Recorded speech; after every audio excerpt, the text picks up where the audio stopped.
C'est le big boss du système nerveux, 1,5 kg, 2% du poids total de notre corps, 2 hémisphères de 4 lobes chacun, 3 couches de méninges, plus de 85 milliards de neurones, 10 000 milliards de connexions nerveuses par centimètre cube.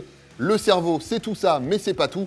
On voit ça de plus près avec 7 trucs à savoir sur votre cerveau.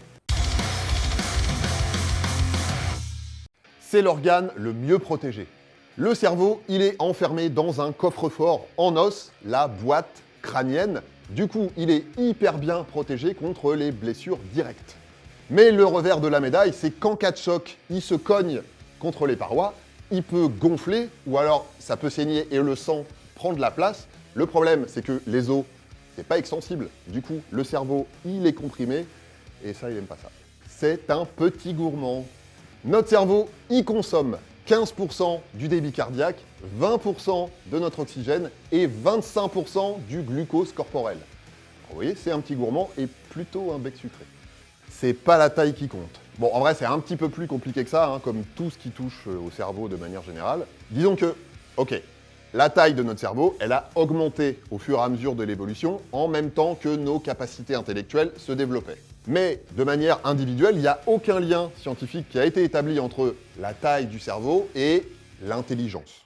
2 exemples. D'abord, les hommes, ils ont en moyenne un cerveau qui est plus grand que celui des femmes, et pourtant, ils n'ont pas de capacité intellectuelle plus développée, ni un QI plus élevé. Et 2, Albert Einstein, qui avait un cerveau plus petit que la moyenne. Donc, vous voyez, dans l'absolu, ok, la taille, ça compte un peu, mais le plus important, c'est la manière dont on s'en sert. Sa taille diminue avec l'âge. Alors ça oui, par contre, c'est sûr, la taille de notre cerveau, elle diminue quand on vieillit. En globalité, et aussi certaines parties spécifiques, alors c'est difficile de faire vraiment la part des choses, mais on estime que c'est en partie lié au vieillissement, et en partie à certaines maladies, comme la maladie d'Alzheimer, par exemple.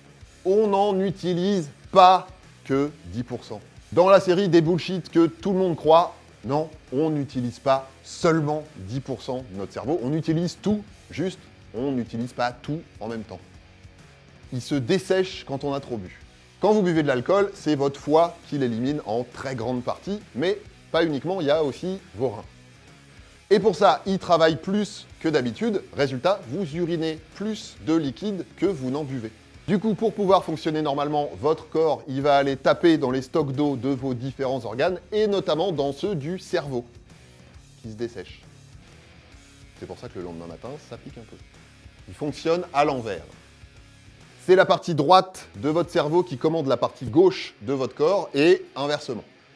C'est chelou, mais c'est comme ça. Voilà, c'était 7 choses à savoir sur votre cerveau, mais ce qu'il faut surtout savoir, c'est qu'on est encore très loin de tout comprendre et de tout savoir sur notre cerveau.